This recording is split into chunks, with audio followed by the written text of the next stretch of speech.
There are 4 cameras around, just almost same ones we use for the board, so you're Well, fine. everyone who is tuning in live from home, wherever you're viewing from, and we appreciate you tuning in.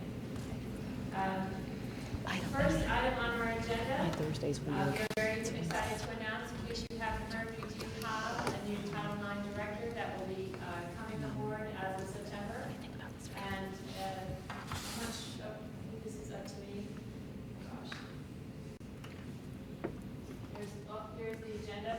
And again, the first thing is the introduction and greetings from our new Title IX director, Jarrell Lewis. He will be Esquire. He will be joining us from North Dakota. Is it North Dakota? South Dakota. South Dakota. Sorry, I'm not that familiar with the Midwest, but he is actually from New Hanover County originally. So we are very delighted to welcome him back. He will be joining us in September. He sends his regrets for not being here today. He is finishing up at Dickinson State. He has a few initiatives there he wanted to finish up, and we were certainly happy to allow him to do that. This information will be sent to you via email. I didn't want to take the time to read it, but we're very excited to have him. We are grateful to the team that interviewed all the candidates. We had a lot of worthy candidates. We really couldn't have gone wrong with the choices that we had before us, but we're very excited to have Mr. Lewis join us. So this is his bio. That will also be sent to you just in case anyone wants to take a look at that. He has a wide breadth of experience. He is actually a Title IX director and affirmative action officer right now at Dickinson State University. So he has all the qualifications that we were looking for, and again, he's homegrown. So we're very delighted to welcome him back to Wilmington. Does anyone have any questions? Any comments? No? Again, thank you to all that participated in this process. It was great to be a part of it and be on the committee. Just know he's a New Hanover High School graduate. If you're familiar with the AVID program, he is a graduate of that program.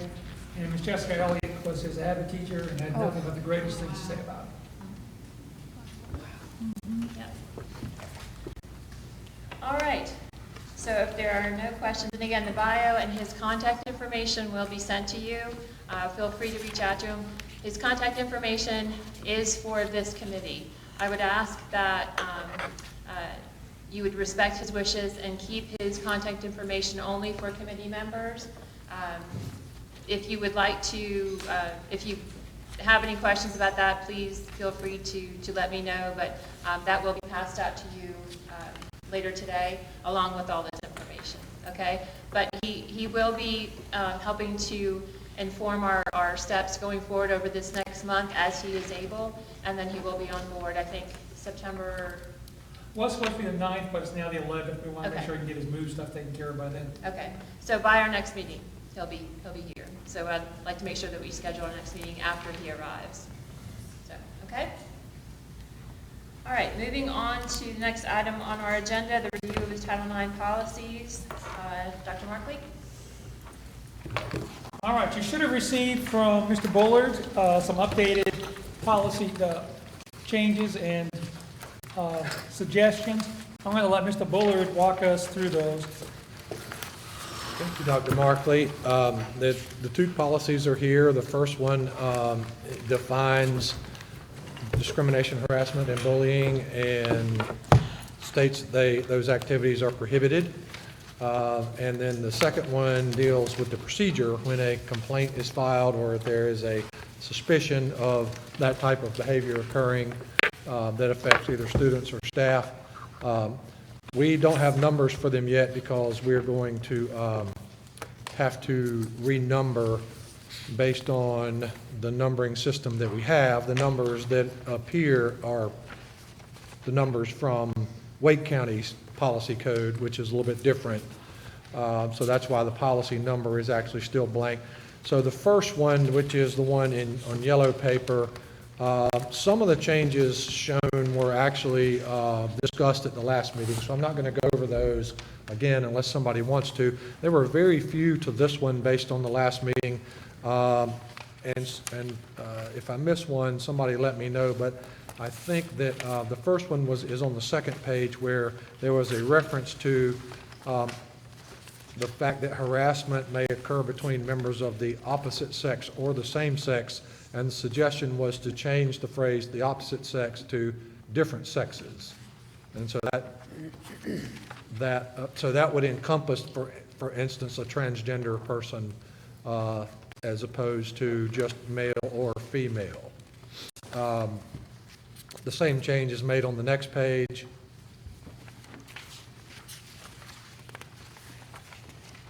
I believe those might have been the only changes to this one from the last meeting. Does anybody have any questions about those or any comments? Wayne, I had one question after you left. That if the policies that we're looking at, are we calling them Title IX policies, or, and the reason I'm asking that question is because I thought Title IX was more encompassing than just sexual harassment, that it dealt with, disabilities, it dealt with women, like women's sports. We've had several of those kind of complaints over the years. So I was just trying to get my arms wrapped around the scope of the policies that we're doing.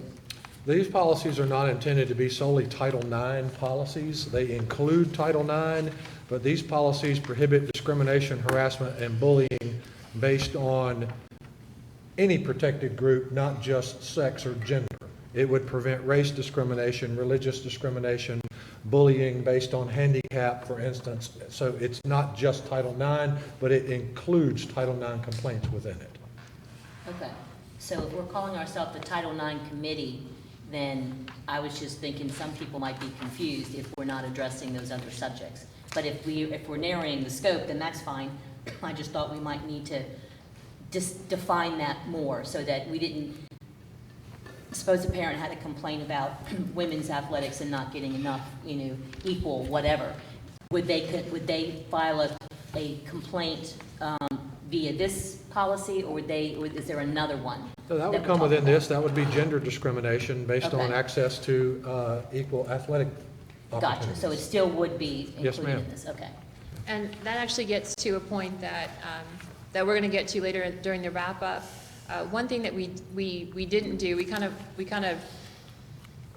we were working so hard at the beginning that one thing we didn't get to was determining our mission as a committee. And so I wanted to kind of circle back and get to that, defining our mission. Okay. So what we're going to do when we get back to our wrap-up session is I've got some samples of mission statements for you all to look at and just kind of think over. I don't think that we need to decide upon anything right now until Mr. Lewis gets here. I'd like him to be part of that process, but I just thought, that's something that we really haven't done. We haven't thought about mission statement. Do we want that mission statement to include goals? But, I'm glad you brought that up because I think that's a good thing to think about and think about, okay, what are we doing? How far are we going? What do we need? Just kind of define ourselves, so. And that mission statement is not just about the work we've done, but it's about the work we'll do going forward and guiding what we do there. So it's always a good conversation to make sure that as a committee, we know what direction we're going, and when Mr. Lewis comes in, what direction that he needs to move things in. So if there are no questions or comments about the first policy, we can move to the second one, which is on the white paper. Before we do that, there was something that I noticed under A, paragraph 2. The board prohibits all forms of unlawful harassment and bullying. And that, the word unlawful there kind of stuck with me, and I wonder if we're not tying our hands in a way that we don't really want to. I can imagine a lot of things that might not meet the standard of law of being illegal, but that might be unacceptable behavior within the school system. That word was taken from Wake County's policy, but I see your point. We could, instead of unlawful, we could say prohibited harassment and bullying. I think that I would be more comfortable with that. I think it's a very good point, especially since there are plenty of instances where no legal thresholds have been breached, Right, but we still have to take action as a school system. right. Well, then going up to number 1, would you also would you just remove the word unlawful under board? The board prohibits all forms of discrimination? Yeah, I think that's fine too. Just all forms of discrimination. I don't think that is appropriate because there are legal forms of discrimination, believe it or not. For instance, you can discriminate on the basis of grades. So if you flunk a Right. course, you're not eligible to take the next course without passing the prerequisite course. So technically, that is discriminating based on the basis of the grade you made. Or So aren't if there- you say you prohibit all discrimination, it's a little bit too broad of a term. And I think that's why there's a qualifier in there like unlawful, but we could also change that to prohibited. The board prohibits all forms of prohibited discrimination? Right. Okay.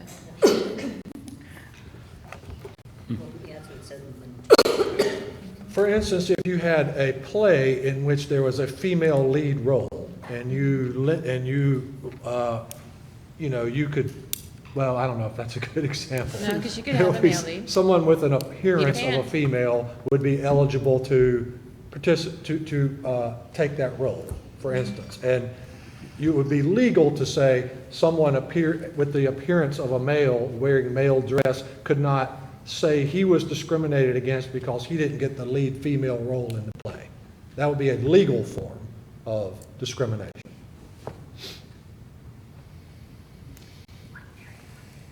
Does that make sense? I'll also tell you that without men playing female leads, many of Shakespeare's finest works would never. I know, that's why I said it was probably a bad Well, just like example. Peter Pan. Female playing the Yep. male lead, so.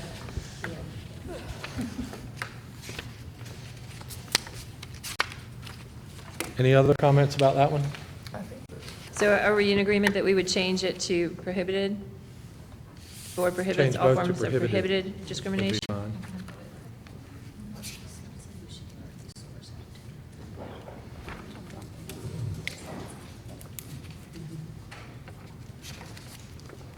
All right, the next policy is the one that is more comprehensive and complex. It deals with the procedure, and all the changes shown in red are the new changes from the last meeting. I went ahead and accepted all the changes that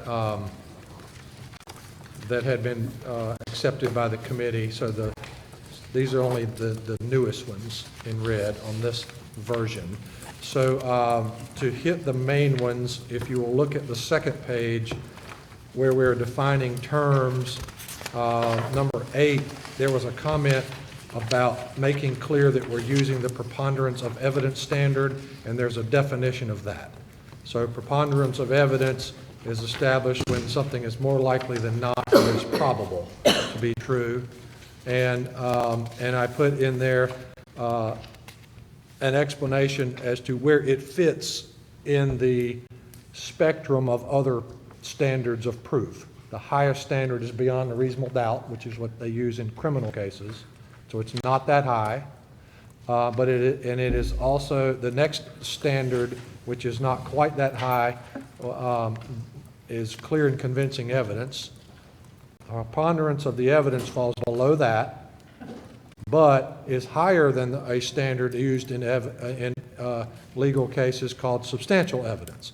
So what you have are 4 basic standards of proof: beyond a reasonable doubt, clear and convincing evidence, preponderance of the evidence, and substantial evidence. So this one is third from the top in that order. So I don't know if we need to be that technical, but I thought it might be helpful because a lot of parents or members of the public have heard of these other standards of proof, or some of them, and might want to know what the difference is between preponderance of the evidence and beyond a reasonable doubt, and which is a higher burden of proof. I'm fine with that. Okay. I think that's good. Under section B, the mandatory reporting, there was a comment to make sure the policy said that reports to law enforcement should not be delayed by reporting to someone else in cases where reports to law enforcement are required. So that's put in there. And the requirement that a parent be notified promptly is put in there as well, except in cases where the parent is the suspected perpetrator, and that's going to be a very rare situation that we would be dealing with as a school matter in terms of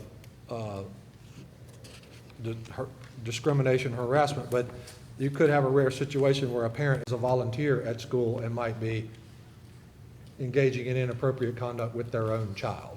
So you would not be reporting to that parent in that situation, depending on advice from law enforcement, of course.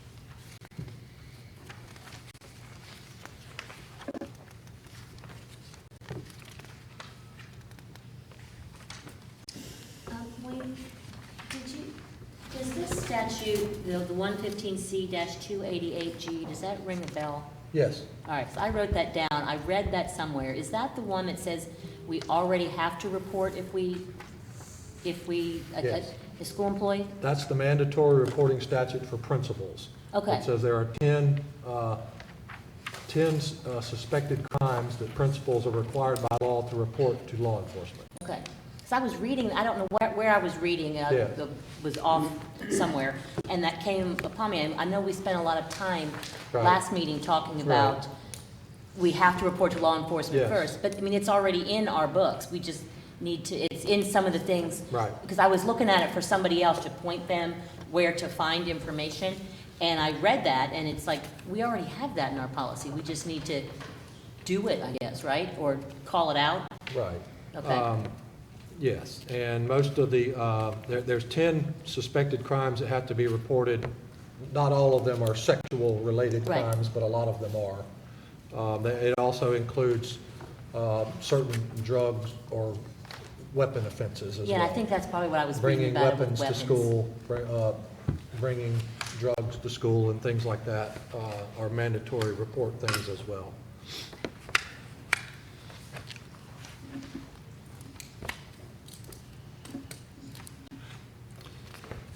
The pages aren't numbered, so let me direct everyone to section D. And then under that, subsection 2, conducting the investigation. And then the page following that, the continuing language there. At the top, there was a comment at the last meeting that in situations where the investigation is being delayed or limited at the request of law enforcement, that we should notify both the complainant and the respondent that our investigation is being delayed or limited and the reason why. And so that's put in there. Is that D5? Is that what you said that was? I'm sorry, D2, but the second page after D2 begins. D2 is conducting the investigation. Okay. So, and then the next, it carries on to the next page. So at the top of the next page is what I just discussed. Should we put in there that they shall notify in writing, or they shall notify verbally? How should that notification be done?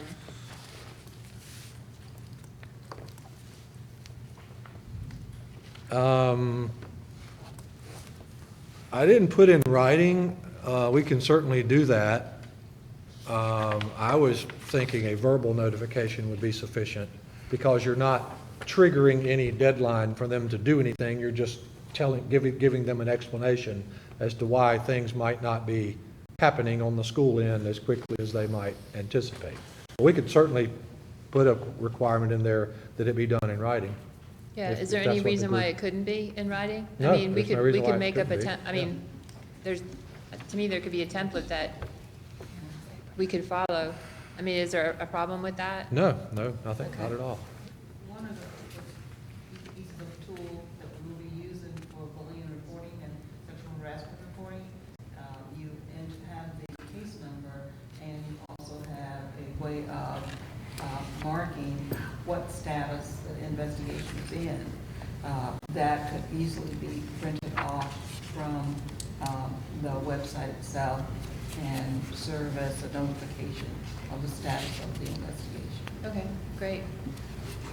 I just think like sometimes, I don't know, like when you're in trauma, if something has happened, you don't always hear things, and you don't always hear, okay, what's happening again? So anytime that we can provide written notification to a student or a parent, I think I feel like we're better off, because then it's documented that yes, they have received that written notification, and so to me it helps both of us. And it prevents the he said, she said, or they said, or didn't say, allegations that could come. Right. Okay, we'll change that to in writing. The next change, there was a comment at the last meeting about mentioning the fact that we will assist the parties in complying with any protection orders that might be entered by the court system pending an investigation, and typically that's going to be some type of no contact order or stay away order, and so I added a sentence in there that we will assist the parties in complying. I think there's a little bit of a misunderstanding among some members of the public, because I've heard comments made and people have wondered why the school system doesn't enforce protection orders. Only the court can enforce a protection order. The school system has no authority to enforce an order entered by the court, and the order orders a individual to do or not do something. It doesn't order the school system to do or not do something. So, for instance, it may order a student to stay away from another student or not be in the same school as another student. And if that's the case, if that is violated, the person who will be held in contempt of court is not the school system, it is the person who was told to stay away. So, but what I put in here is we will assist them in complying. So in that scenario, if a student's been ordered not to be in the same school as another student, we would cooperate with that by reassigning the student to another school. But we can't come in and take punitive action against someone for violating an order that we didn't issue. So, but we would respect those orders, and we would assist the parties in complying with those orders. Again, I think I would put in there in writing, communicated in writing. Okay. So that makes it clear too that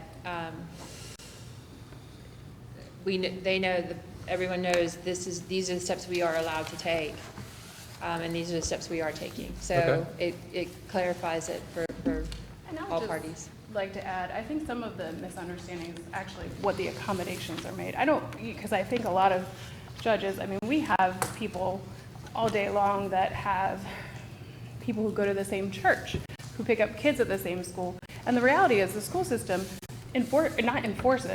assists in complying all day long, every day. I mean, so many protective orders. I've seen the school will call and say the wrong parent is here to pick up in a line 3 behind you. I mean, let's give the schools credit. They do know how to help do this. I think the issue where this comes into with the Title IX violations is who gets adjusted, who has to do the adjusting of the schedule, more so than, and that's where it is complicated, where we've had this talk about respondent versus complainant, which one comes first. A no contact order from a criminal case is different and very different to enforce than a civil protective order. And I think that's where it's very confusing to a layperson. Even victims that come in think they have a protective order and it might be a criminal no contact order, which is very different. So I think that's a big piece of it. And I've gotten into it with professionals in the field who don't know the difference when I'm trying to kind of help navigate that. So I think that's where that gets very confusing. And like you said, there's other really great tools that maybe the school is using. So I think it's more than just not understanding that you don't have to send someone to another school. I think it's also confusing because there's law enforcement, maybe an SRO, that they think does have that responsibility if that person's coming and bothering them. And again, we look at behaviors of abusers where someone may not say that's violating it, but they know because they were in a relationship with that person or they've been harassed by that person, so they know that that look might mean something very different than that look looks to someone. And it's hard to put that in paper. It's hard to say, this person looking at me that way violates that. And we know, I mean, you all work with students, you know that that doesn't translate to a violation, but we know what that feels like. So I think that's where it gets very complicated. And I agree, I think that's a great way to put it. And also that you added both the protective order and other court orders, because I think that's really important. So I just wanted to point that out, though, that those are very complex things. And I don't think it's just that they want to see all of those things happen or the school necessarily enforce them, but just seeing that communication of what things can be put in place. Because we hear that a lot. A lot of our service providers hear that a lot. Or even a fear to bring it up because they're afraid of the repercussions or what's going to happen in the system. So how do we communicate that is really important. I just wanted to say that. Then the next change on that page is a new one that I made after reviewing this again. This was not that I suggested making.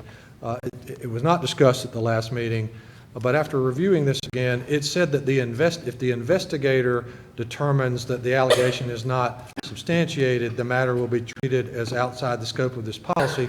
And it sounded to me like that's where the process just ended, if the investigator made that determination. And keep in mind that in a student situation, the investigator is typically going to be the principal. And what I thought was, in that situation, if the investigator concludes that the allegation is not substantiated, there should be a second review by someone else, and I thought the logical person would be the Title IX coordinator. So I struck that language from that section and added it to the next page, which says that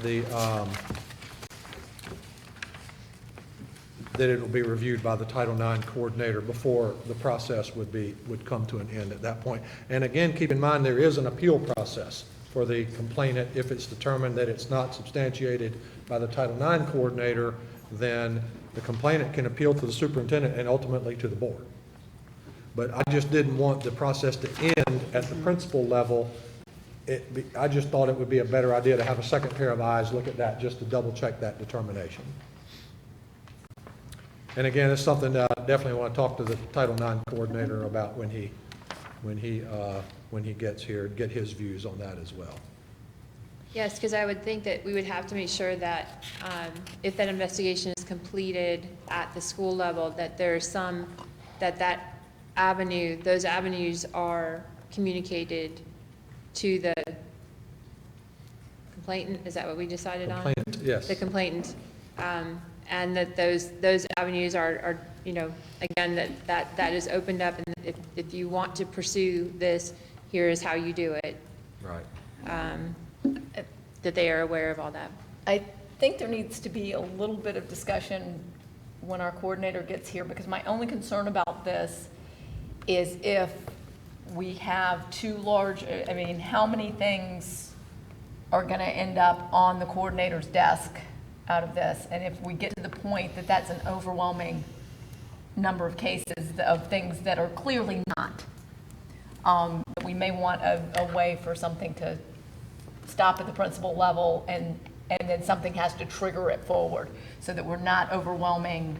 Yeah, I agree, and certainly, once the coordinator gets here, we can revisit if it's not working the way we would like. I'm sure we're going to have to come back and tweak it after we actually see how it works in practice. Because next, it's actually part of what we talk about next steps, we'll jump a little ahead. We're going to review these policies.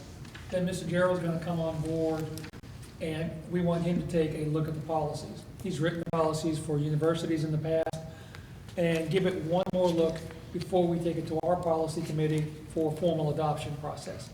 So what we're doing is prepping these to hand off once Mr. Gerald comes on board. Is that targeted timeline October board meeting then, probably? You're probably looking, I don't have the next policy meeting date in front of me, but it'll be probably September. 3rd is the next policy meeting. Thank you. September But what? he's not, September 3rd is the next he's not policy. here till September 11th. Yeah, He won't be here but yet. he's been so- very responsive, so if Oh. we send these to him ahead of time, he'll look them, I would anticipate he would look them over for us. And we can add a policy meeting prior to the October meeting.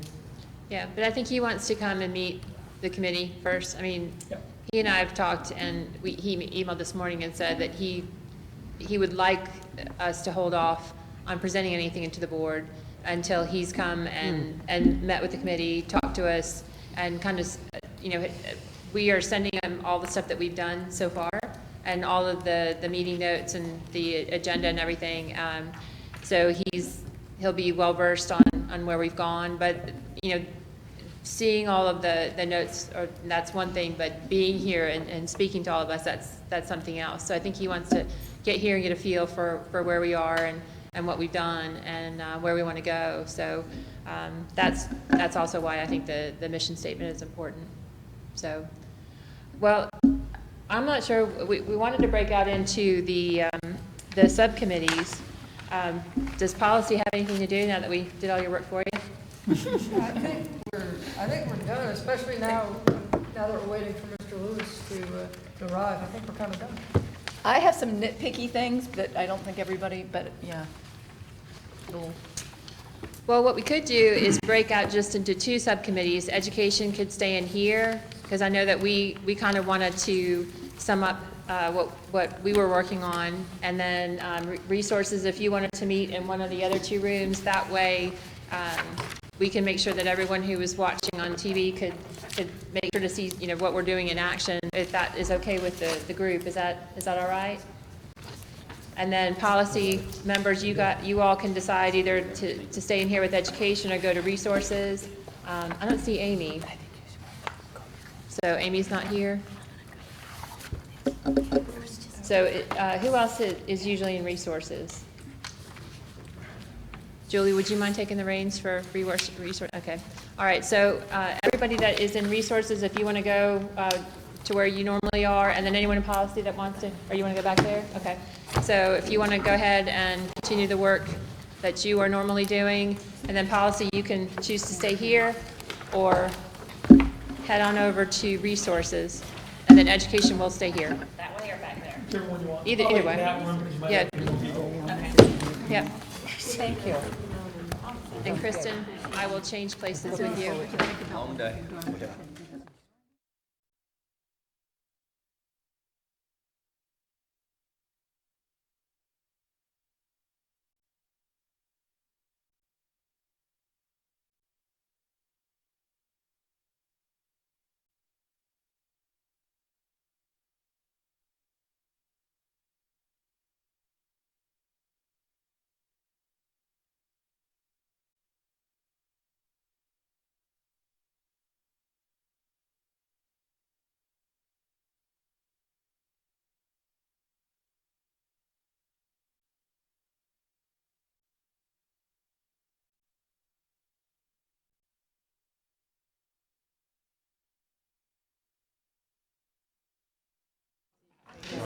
And in some places, it may be that they don't want to say because it has.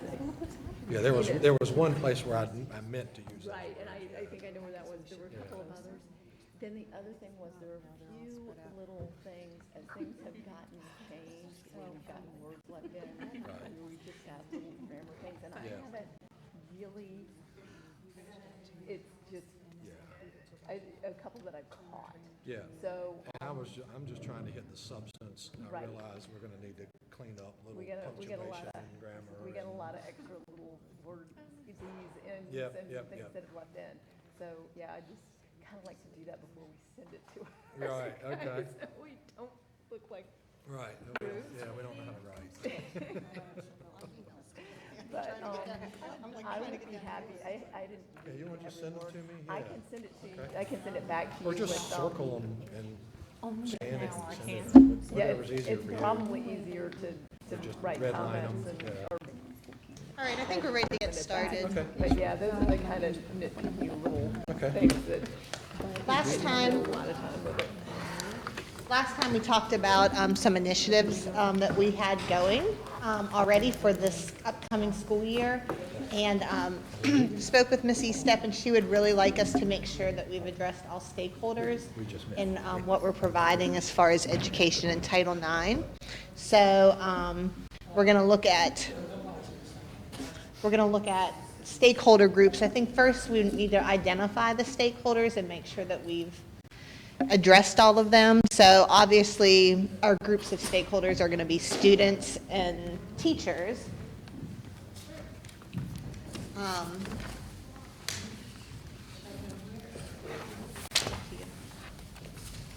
And then also parents and community. Can anybody think of any other stakeholders that we want to address in the education piece? Maybe volunteers, if that doesn't fall under community, volunteers?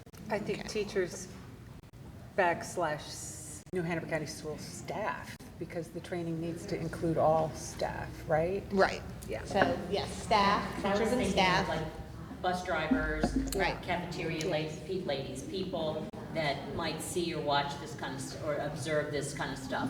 Okay. So we have students, we have teachers, parents.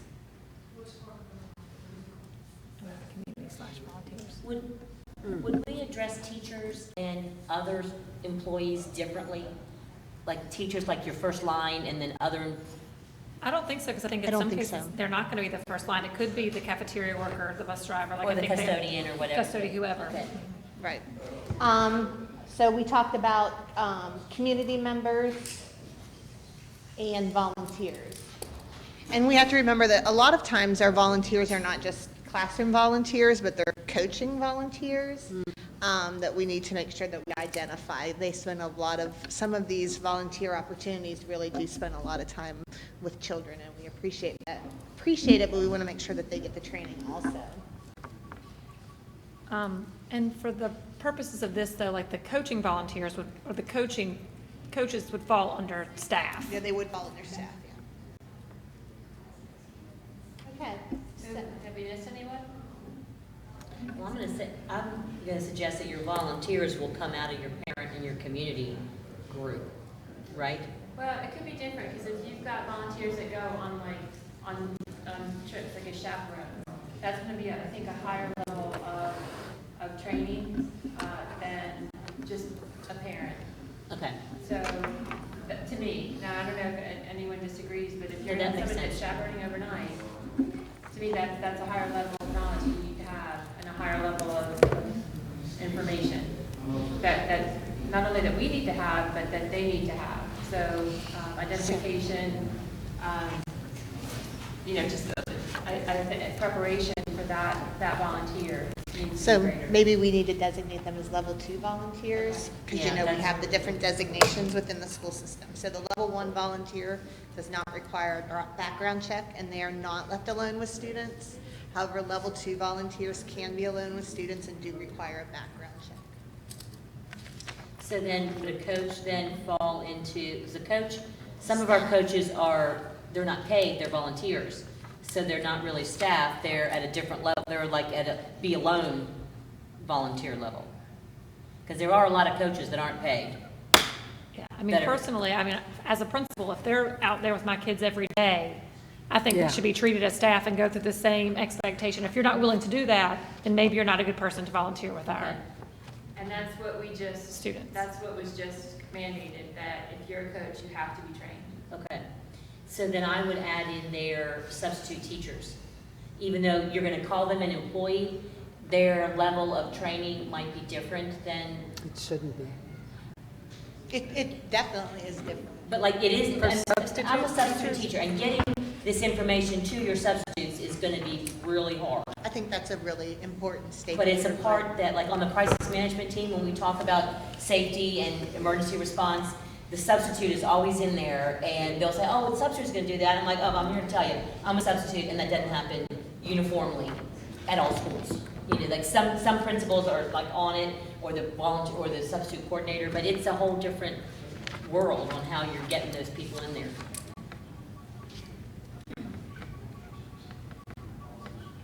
Any others? So then, I guess my question then is, what type of training is appropriate, or what do we think, what have we identified so far that we're doing? And then, how are we doing it? Who is administering it, how are we paying for it? Like, those were the kind of questions that were kind of popping up in my head. So first, what type of training are we giving to students? Well, I think one thing that we've identified is the middle school training, the sixth grade shifting boundaries training. For all sixth grade, we'll get that curriculum. And then we added to seventh and eighth grade family life education, We'll kind of a reminder. Continue the efforts, Yeah, like a continuation of that, but much smaller. So middle school. Mhm. Yep. And family life education has added some.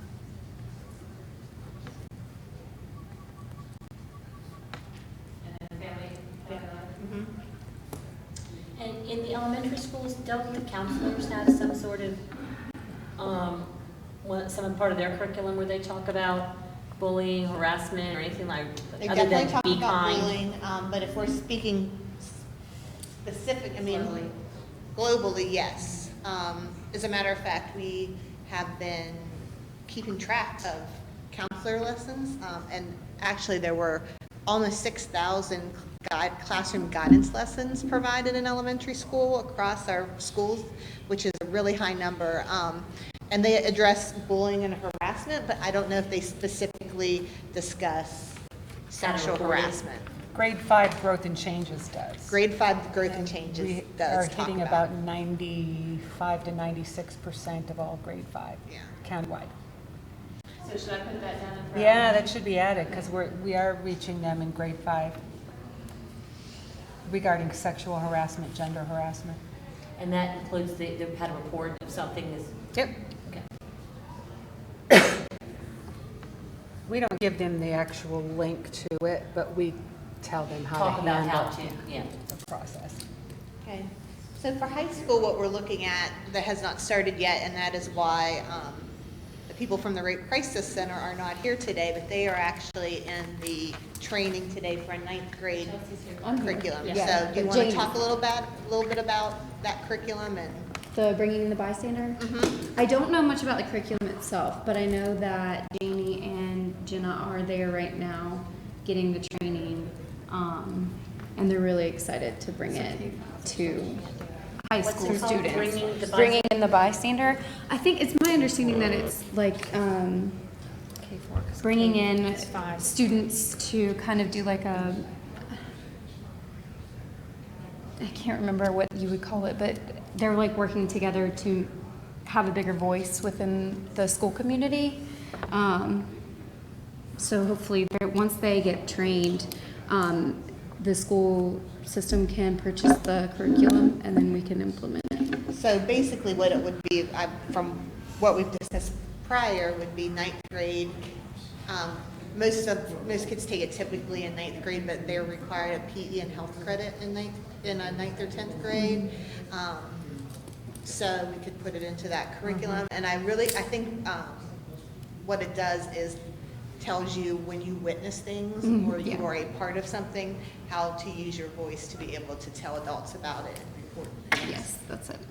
So what is the name of that curriculum? Bringing in the bystander. Bringing in the bystander. Okay. All right. So that's where we are so far with students. I just want to add that Janie and Jenna are doing a training required for all of our middle school health educators, health PE educators, countywide, required training, 3-hour, and train-the-trainer session on. It's next Friday, the 23rd. Okay, and that would be all health and PE for middle school. So that would be in addition, but that would be for the teachers and staff, right? Right. So the teachers and staff would be getting the training, but then they would be able to train the students? They would then have the information to be able to implement the shifting boundaries curriculum in grade 6. Okay. With So the then help of that would us. be under the teachers and staff training, that's good. The only other thing we talked about as far as training and notification was a mass email for middle and high school students. You guys asked me to find out about that. So we do not have a mass group email for middle and high school students is what I found out. So like we have an all staff, all faculty email. And so Dawn Brinson is going to look into that. But at this point, we don't have the capacity to send out an email to every student email at one time. Does that make sense? Could you not send it out to the principals and ask them to send it out on theirs, or is that? I don't think they have access to all Students don't have, students. we don't have access to send it to all of our students. Oh, really? Right. We've asked for it. Okay. So they're We working can on just email that. parents. What about the phone call? I mean, I know it wouldn't reach everyone because you have to sign up for it, but do most of the principals do the, Sunday night phone call or whatever? Yeah, but I think we were looking for something that went to the kids. We have I think we all send stuff out to parents, but I think we were looking for a way to communicate directly with the students. Right, so that if something happened, they Yeah. could go back to that email and find the link of how to report it. So I think I think that's something we can work on, is getting that mass email for students. And then we had talked about some curriculum for elementary, Right. but that was expensive, right? It was very expensive, so we're looking for alternatives for that. Janie actually mentioned an idea to, it's not really a training or anything or teaching them, but we do in the sixth grade classrooms with Shifting Boundary, we do the mapping activity where they color, we call it hotspot mapping, so they color where they feel safe. And so safe would be green, uneasy is yellow, and then unsafe is red. So she was thinking that, as an idea, just to throw out there, that maybe we could just do that with the elementary school to start. And we'd be happy to help facilitate that. But you would just need like a basic map They of do the that in the school. middle school, it's in the And the shifting six, and the boundaries. shifting boundaries, yeah. I think for older elementary, definitely, Yes. so my real concern right now is the primary grades, and how do we get that discussion about proper touching and those sort of things and out to the students. Most of the good programs out there really focus on you have a voice. When something doesn't feel right, regardless of what it is, you have a voice as a young child to say, this isn't right, I don't feel right. So I think that, as far as the coloring, it would be great in maybe in fifth grade growth and changes, or one of those, something like that. But we really need to find something for the primary that's not $1 million. Or even pre-K. Pre-K. Everyone, and I was just thinking about that, we don't have representation from our pre-K on here, we need to send an invitation to our pre-K members, because that's a group I was thinking we're missing that voice, and that's it's a struggle, but, with that, it may be more our recognition of what's happening with the student rather than the other way. I don't know that group as well, but having that dialogue, we definitely need to have that dialogue, so I need to add that there. And I think that takes us right to the teacher training, because a lot of the lightness to dark stewards of children training that we're rolling out with the Carousel Center really talks to teachers and staff about what are the signs of sexual abuse in students. So we are kind of targeting all students with that curriculum. Darkness to light. And that's for all staff. It's darkness to light, not darkness to light. Right, I just wrote lightness to dark by accident. Okay. Darkness to light. Did I say that? It seems like the exact opposite. I know. Tanya Jordan is the trainer for the county, along with the Carousel Center. So that we're starting with coaches and APs in the next month, and then going to counselors and social workers and principals, and then rolling it out to the rest of the staff. We have a 2-year plan for that. But we're waiting for Mr. Lewis to start. We're trying to decide if we want to do it by school. Do we want to do it by high school on one day? We need to figure out a good implementation plan to get everybody trained. And then the beginning of next school year, really focus on getting onto the calendar of the bus drivers and cafeteria staff for this training. So coaches first. Coaches, APs. Coaches and APs are for this coming up year? Coaches, APs, principals, and counselors and social workers, and then we'll start working on teachers. We have all those planned for the next 4 months, I think. So it's about 2,000 people to train, so it's gonna take us a while to get through everybody. But if with him coming on board, that would be an extra person to train, and we can figure out that timeline. Kristen, would that be something that, in just one of those sessions, that perhaps someone from, like Bernice or I, could sit in on, so that we're just aware of what is being told? Well, and it's, the thing is, it's not specifically for teachers, it's for the community. So Carousel Center trained people that work in all lines throughout the community. Okay. So it's something that you could work with them to even come in and present to the PTA board. Okay. They want to be in churches and civic groups and parent groups. They want to get out there and provide this training to everybody, because as we know, we don't get the children even till they're 5, lots of times. And then sometimes we miss the signals, or they're not displaying those at school, but there's something they may be displaying at your home as a neighbor that you would kind of see and be like, Or like oh. when your kids' friends come over to your house. Exactly. And that, that might be happening out at And your house. it also identifies me as a parent, how can I identify grooming behaviors in people that have interactions with my son? So I think for parents, it would, it's a good workshop too. Of course, our focus right now is on getting staff trained, but we would love for parents and PTAs to get up with Carousel Center and say, we're having a PTA meeting, can we have November, can you come out and do it? And Okay. there's plenty of trainers. So is there a cost to that? No, Okay. they're writing grants for the books. Is this something that maybe we can tag in the substitute teachers into? Yes, we have to figure out how to get the substitute teachers trained, because it's a 2-hour training, which is a lot. So we need to work with the HR department on how to do that with substitutes. They have, it's too late to probably add it in Right. now, but the substitute training is August the 23rd. Right. That everybody has to go to. Exactly. I don't think we're going to hit them this year. Yeah. I think it's probably going to be next year. We can't train everybody on one day. I'm pretty sure we're training on August 23rd, another group.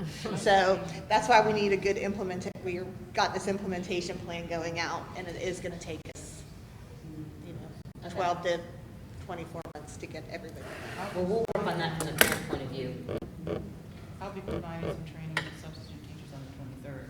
I think I have that. So they will get so they're not getting the darkness to light, but of course, Judy goes and does the how to report bullying and harassment and what they should report and who they should report it to. So we are giving them training, but it's not the in-depth training.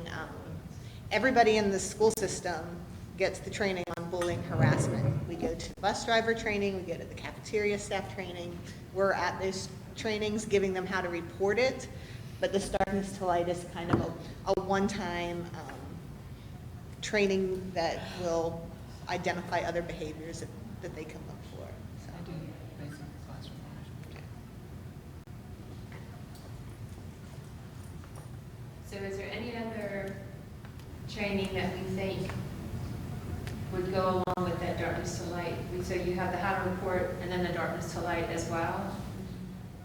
Is there anything else that we think is needed? Well, we discussed at the last meeting that when Mr. Lewis comes on board, that we wanted just a general Title IX overview from him at every school, that he could make the rounds this first year at staff meetings and give a quick update on what Title IX is and what his job will be. That's a really good idea. And then, of course, if they miss the Title IX meeting, then we have those backup modules that Jane and I did online. So we can make sure that if principals can require staff to do the online training modules about Title IX if they cannot attend Mr. Lewis's training.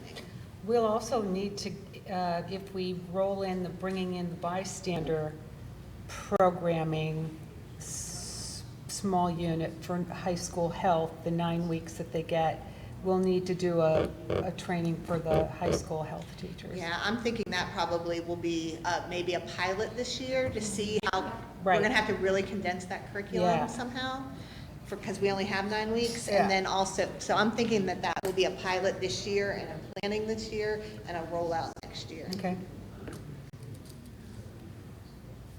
Is this something that schools should be including in their school improvement plans? So we have discussed some of the, everybody has moved to NC Star for their school improvement plans. Figuring out how these relate to their 12 key indicators on there. We discussed any type of behavioral training or classroom management training where that fits in.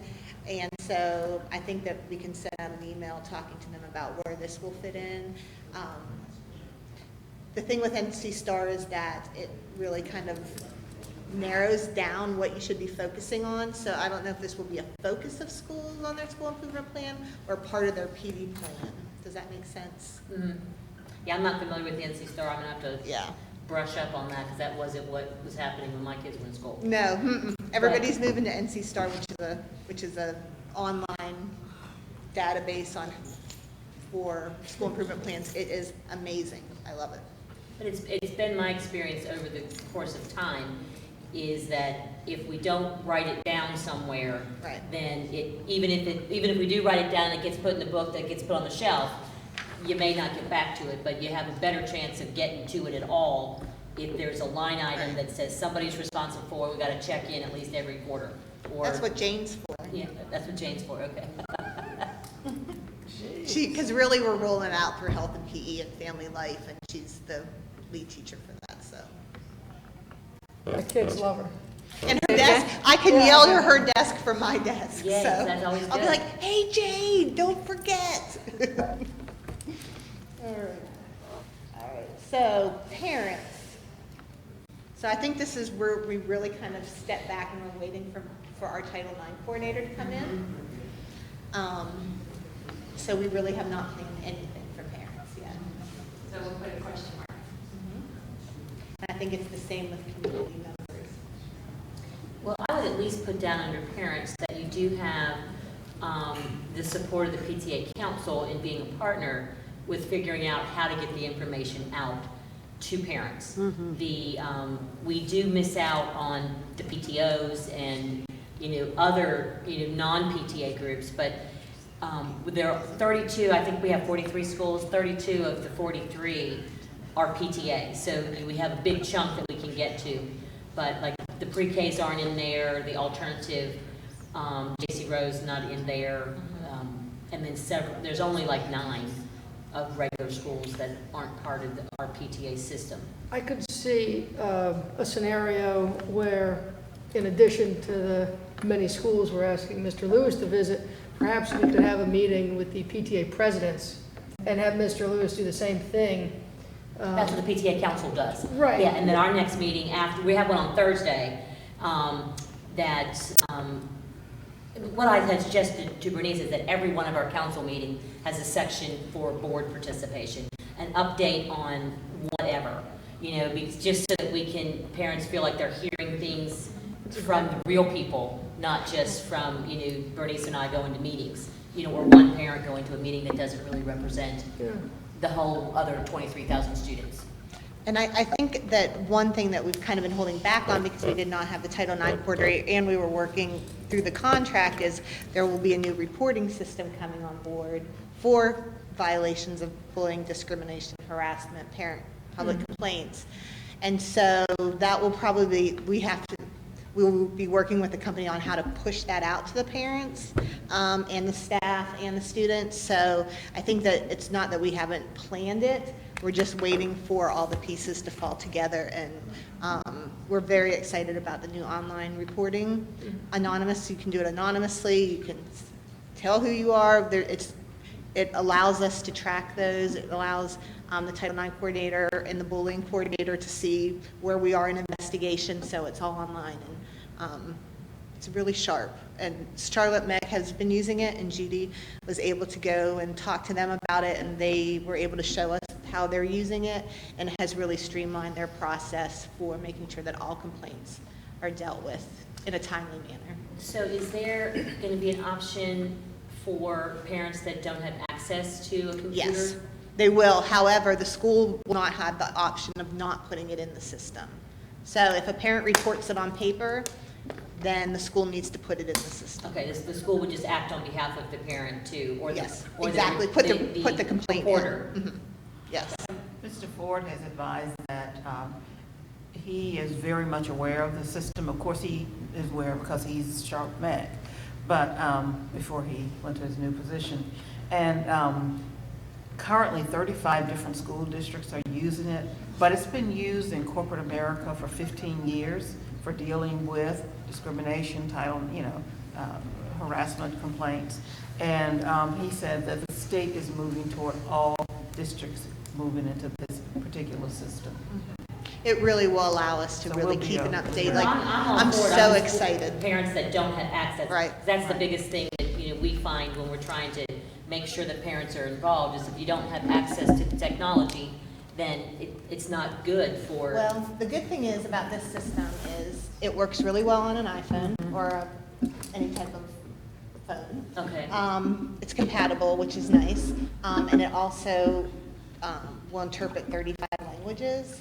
So it also takes out that barrier we've been having okay, with that's parents good. who are reporting that the English is not their first language. And, even with Spanish, we bumble through it and get people that know, but it's when we get into those more difficult and less common languages that we really struggle to take these reports from parents. So this will allow them to, if they want to come to the school, they can type it in and it translates it for us.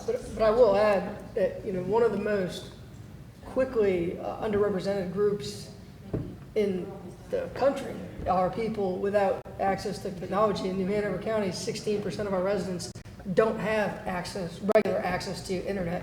So while I know where the world is moving, it's unavoidable, but we do as a school system need to maintain those non-electronic means of reporting Right, absolutely. up until the very last minute. Yes, but I also want those paper reports in the system so that we Yes, can keep up absolutely, with them.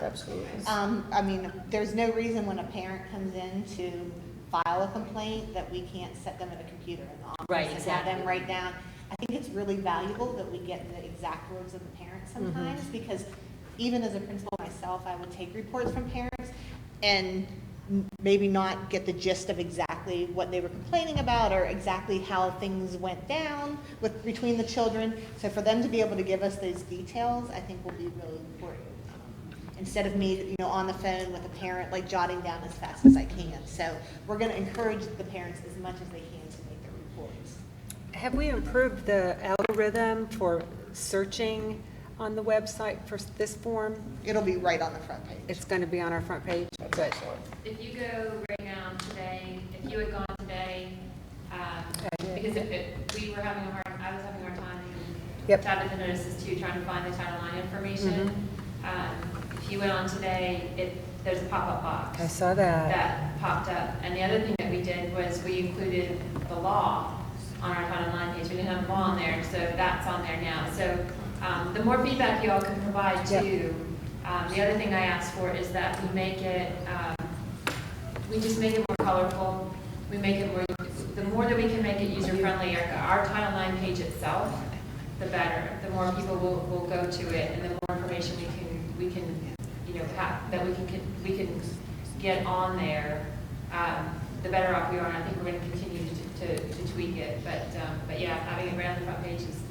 My understanding is it's going to be the general, if you want to make a complaint about anything, we have a triage system that it will go through. So it's not just Title IX, it's not just bullying harassment, it's parent complaints, it's if you have a complaint as an employee, they have used it like that in Charlotte Mech. So it's more like a way for us to better manage every complaint that comes in, whether it's student or staff related. Good. All right, we have about 7 more minutes. 7 minutes. Okay, so community members, I think that goes right along with parents. That we'll be pushing that out very much the same way. So, and volunteers, level 2. So I think just in general, maybe across the school system, level 2 volunteers, I mean, there's not much training required except for at the school level. So maybe that's something that we need to look at. How are we addressing policy with people that are spending, some of them as much time as some of our part-time employees in schools? I mean, we have parents that volunteer 20 hours a week in the library, and we probably need to relay information to them as well as we are substitutes and our staff. So I don't know if we can think outside the box on that one, like not a face-to-face training, but maybe like some modules or something like that, that when you become a level 2 volunteer, you have to go through. I think that, I mean, to me, the 2-hour darkness delay training, if that's appropriate, that 2 hours of training is not that much to me. If you're gonna be that level 2 volunteer, you can go to 2 hours of training. Or if they completed the online modules, they could do the one specific module that really only took about 30 minutes, right? But it gave the basic foundation of what a level 2 volunteer would need, the information they would need. I'm just wondering if they need more information than just Title IX information, though. But I think the other thing that we need for volunteers is that you have that responsible volunteer signing, where you say, if I see something, I will say something. I am also signing to say that I will do no harm. I mean, we need some level of protection. We give them some training at the end, they sign it, and then we have that documented. I think that, I was talking to a friend of mine who volunteers at church, and she was saying that they have training that they get every year, and then they get updates every year. Yeah. So to me, Our church is the same way. we have to educate our volunteers. Because I was thinking too that on that, oh crap, go ahead, I just went right out of my brain. Yeah, but I want to say really for all these groups, I would love to see that we have something in writing saying, if I see something. Absolutely. I mean, if Our level I get in 2s have, trouble by our legal counsel saying you can't really say, it's not binding. To me, it's not, it doesn't matter as much as it's legally binding. If I'm signing something, then it means that I'm putting my name on there, that it might make people think twice about, what am I gonna do in this situation? At least I would hope so. So I think Our we level need to think 2s about all might this have for all of these people, much like when you were contact saying, with the students. responsible employee document, but the responsible student document, the responsible volunteer document, the responsible substitute teacher document. I think for all of these groups, we should do that. I agree, 100%. The other point that I just remembered what it was. So you know how in our policy, we're talking about, if you see something or you hear it, then you call law enforcement right away. Is that the expectation that we want of every one of those stakeholders? Like if I'm just Stephanie volunteer, do you want me calling law enforcement if I see something? Or would you rather me come to the principal first and say, my time in the library, I saw this? You know, I think always, unless it's an emergency, always the expectation, even with staff, is to report it to the principal too. well, obviously Right. we would do that, but do we want, like since our policy is going to say first call is law enforcement, you know, on certain levels? I mean, are we talking that level of detail or? I think first call is law enforcement from the principal. Yeah, from the principal. If there's an allegation that's not urgent, Not it's not emergency. necessarily from the principal. No, I understood it was a teacher. If a teacher heard it, then the teacher calls. Right. That's what we Exactly, talked about last but time. we want to make sure that First- goes through the principal, Right. that the principal knows that that call is being made. Okay, Does that make sense? yes. Like lots of times when I was the principal, they would come up to my office, tell me what happened, and we would call law enforcement together. Okay. Me as their supervisor to make sure that it was getting done, and them as the reporter. Okay. And part of that is because there had been such an abuse of contacting our SROs over everything from, he's got this hat turned around, someone won't give me their cell phone. Right. And so we really began to train very clearly, do not call 911 from your classroom. That is an administrative response, because even the SROs were being involved in regular behavior management. And we don't need SROs in behavior management, they need to do law enforcement. No, and I've been told that as a substitute teacher. If you have a problem, just call our SRO. I'm like, I told Dave about the incidents as they happen, but it's like, you know, do you really want me doing that? I mean, I don't, yeah. And if they weren't on campus, we wouldn't be But on calling. the opposite side, That's right. if you've got an incident where a child discloses something, that is,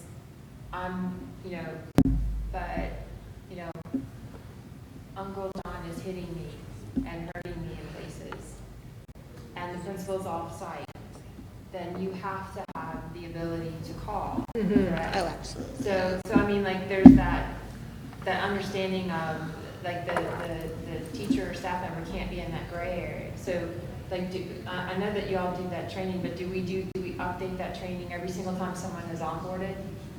Like, how specific That are we? state law actually determines who reports, and everyone is required to report child abuse, no matter who you are, whether you're a school staff person or a volunteer. If you observe what you believe to be child abuse, you're required by law to report that. In terms of an emergency on a campus, there's never a time where there isn't someone in the responsible position to be able to take care of those types of immediate emergencies.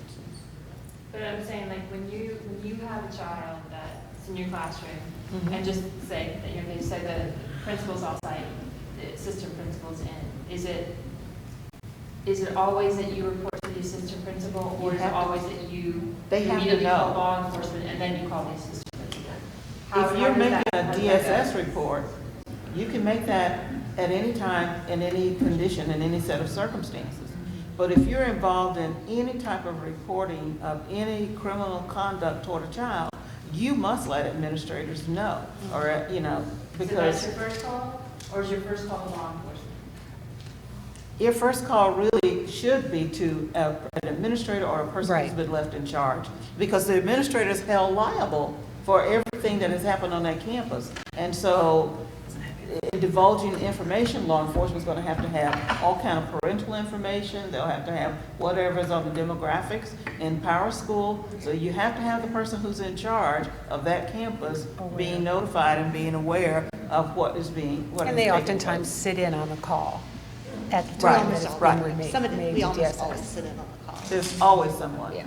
We do not take reports to DSS or law enforcement lightly. So as the supervisor in that building, I want to know, and I want to be there, and I want to help, and I want to assist my staff members. In a situation like that, I don't see why there isn't any reason not to take that step. I know it's very important and we have to get on it, but. Right. Now, if they're delaying, that's a different Sure. issue. But I think the principals have been trained well enough that nobody really delays making phone calls to law enforcement, because we know that that's You get very sent home. important. If you mess up.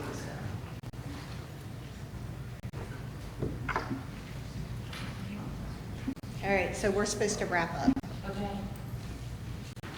All right, so I will take this up, and I will, let me do some follow-up with the volunteers with HR, because they handle level 2 volunteers, and see if I can get some clarification on that.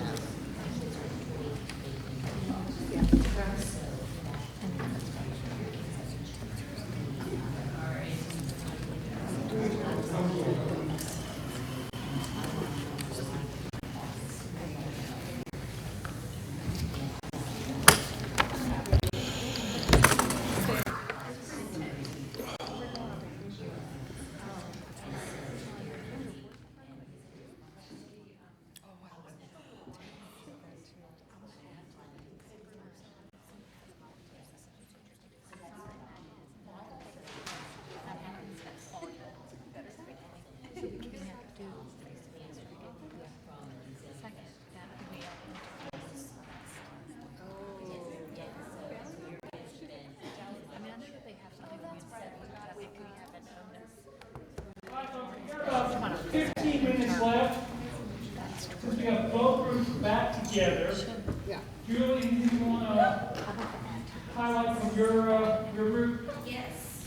And Nelson, I'll ask you to do the same from this group. You can ask the chair. I came in for half of them. Okay. Okay, so we talked,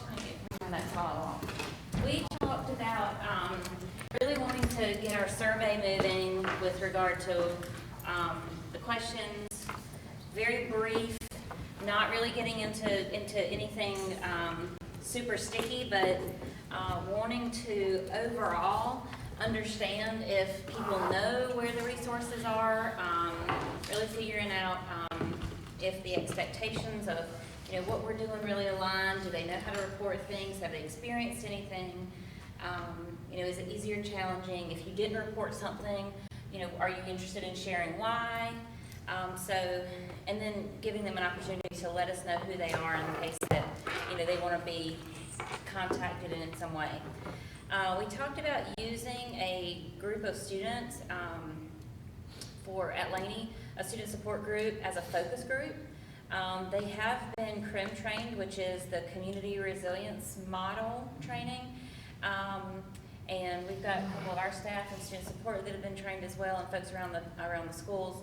Maybe using that group for public service announcements. They've done something, Ms. Quattlebaum's worked with them in creating mental health awareness kind of information. So they could be, it's run by by David Hand, the school social worker out there at Laney. They could maybe provide survey input on what they think would be, would really give us the responses from teenagers, maybe language use, how would we want to word things? And then maybe they could also help with public service announcement, like graphic input, or creating different graphics that people would pay attention to, especially our younger population. We also talked about, with the survey, logistics. Are we going to be looking at opting in or opting out? Because I think if we're really trying to gather this brief information from our students and our families, of course we need parents to be in the loop, but do we really want to require their permission, or do we want to lean more toward them opting out if they don't want that information to be provided to us? And mainly just so that we can get an idea of who understands what and where we go next. Yeah, if the survey's non-specific like you outlined, then I think we could have a discussion about opting out as opposed to opting in. I'd also like to send those questions on to our new Title IX person and let him review those. So who is the target audience of the surveys? I missed that, I'm sorry. So the target audience we have different surveys. So maybe one survey for parents. What do they understand about, what our anti-bullying, anti-discrimination, anti-harassment processes are? If they had a concern, would they know how to report that or who to go to? Really just getting a little more information on what their understanding of our policies and procedures are, and then are they comfortable in sharing their concerns? Do they know where to go, and are they comfortable doing that? And if they have done that, was it challenging? Was it, was it something that was pretty efficient? And then for kids, sort of along those same lines, but definitely with the kid voice. We also talked about, we looked at the web page, and we've got the page that says Title IX, and really we're really wanting to kind of look more at anti-discrimination, anti-bullying, anti-harassment, because it's so much more global. Because if we only focus on Title IX and use all of our resources in this way, we're going to be missing kind of the full spectrum. We're kind of focusing on a drop underneath instead of the whole umbrella. And so we kind of felt like that was limiting. We talked about looking through our webpage and finding information that we can gather to put in one spot, and discussed having a parent page on the webpage. So parents can go right to that and immediately find the thing that answers their questions. And I think that might be the majority of it. Really focusing on some PR, infographics, PR, and educating the community. Is there anything else, guys? Had you guys thought about this, a survey for teachers and employees? Did we find out what our own people know?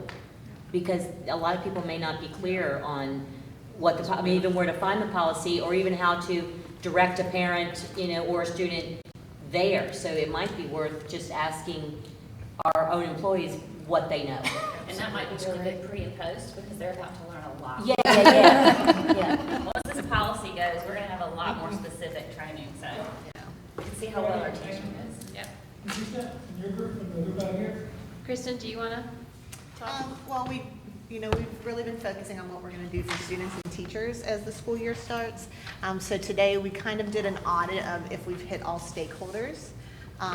So we realized that we want to hit students and teachers because that's going to make a huge impact right away, but we also need to talk about how we're communicating with parents, community members. We talked about volunteers that are level 2 volunteers. How are they getting trained? How do they know about harassment and discrimination? And then we also talked about substitute teachers. So a lot of that that we're waiting for the policy, we're waiting for Mr. Lewis, we're waiting for the new reporting system. So we're a little bit, actually, we're a little bit behind, but ahead of where we should be. So we're going to wait till that comes out, and then we're going to really hit those groups that we haven't hit yet. But what we did want to highlight is that for all staff, it was coaches, APs, principals, counselors, and social workers this year. We are going to be having the Darkness to Light training. That's going to be administered by Tanya Jordan in the Carousel Center. But there are opportunities for, it was mentioned that the Carousel Center is able to come out to community groups to administer that training. There's So- also, I was gonna say, the Carousel Center trained about 30 people, so I'm one of those trainers. There's lots of people in the community. It's such a great opportunity. So if you do have other community groups, contact them. They know who all the trainers are, and we're all looking for opportunities. And I think that's really important, Andrea, is that the Carousel Center doesn't want this to be a school initiative. They really want this to be a community initiative. Yeah, and I've reached out to a lot of after-school programs, communities and schools, just so it's not just the schools. And so where that's obviously wonderful, then who else is kind of interacting and you know, coaches in the rec places. But so if you do know, just in your own personal life, just, yeah, they'll let you know who the other trainers are. But it's a great cross-section of our community, and it would be great to have more than just the schools trained. Yeah, but it's great, you know, if you're a coach in this county, you have to be trained. And I appreciate Dr. Markley making that a mandate. That's new, so that's important. So next year, we're going to be working on getting those teachers trained. And then, you know, we will be discussing with Mr. Lewis, you know, what are we missing? What other training pieces do we need to add? And then we will be working on Mr. Lewis going into all the schools to provide a Title IX overview as well. But I don't know if anyone else, you can see here, what we listed all of the groups is anyone that wasn't in our subcommittee. If you have any other subgroup that we may have missed that you would like, or that you think we need to add, let us know. We did have a couple of ideas too. This is our kind of sketchy idea board, but we were talking about also sending out like a mass information email to students. So Ms. Brinson, it is on your plate to do, you know, something that we can push out to students. That we don't have the ability to do that now, but we would like to be able to present information to students for them to access if they choose. And then one thing that we talked about, we were kind of building on something that Nelson had brought up, was a responsibility document. So if you are a student, if you're a parent, if you're a volunteer, if you're a substitute teacher, you have something that you're going to sign that says, if you know, and we'll have to craft this, and this is something, again, we would work with our Title IX director on. If I see something, I will say something. I pledge to help protect the students of this county, and I'm signing my name to this. So I think it's important that we have something like that. We can't, I don't think, probably necessarily mandate that if you're a student, but I think if you're a volunteer, if you're going to be in our schools, then we can, and we should. So, so those were just some of the ideas that we have under education. That's it for the subcommittees. Does anyone else have anything to add? That brings those in. We talked about policy, we talked about next steps for policies. Crystal, do we have our next date? Okay, we got the mission statement. Mission. Yeah. And, Yep, so again, and I want to thank Ms. Adams for bringing this to my attention. I think we need to capture what we're doing and why we're doing it. So I just kind of went online and looked at some mission statements from other Title IX committees around the state, and surprise, surprise, there were none for K-12 systems. So I adapted some that I found that I thought were interesting, and I just wanted you all to take a look at them. They you know, one I was very kind of legalistic. One was just a very simple statement about, kind of a safe, accepting, respectful learning environment. And one was a lot more detailed with goals attached that I sort of adapted to the goals that I thought we had as a group. So take a look, pull them apart, put them back together however you want, and think about it over the next month and see what you think, where we need to be. And then, we'll talk about it with our new Title IX director, who will be standing up here next time. We'll, throw him right into the fire. He's here, and let him lead, which I think he is really excited about doing. So, any feedback, any thoughts right off the bat? I really like them both. I kind of like number 2 as a broad vision, and then just drop the second, number 1 down and just say, this is how we do that. This is sort of the way we go about making sure that our community members are entitled to that educational environment. I think they're really good. I actually really enjoyed working on the goals of the number 3. Yeah, there's a lot They were there. fun, yeah, because it really helped kind of solidify the work that this committee has been doing. So I enjoyed that, but, certainly, whatever you all think, we can go in any direction, but I think we need to put something on the website. So, all right. September 16th, because that's a Monday. It's in line with our standard practices and puts us after Mr. Lewis's anticipated start date. Sounds good. Does that work for everyone? 3:30? Same time, same channel.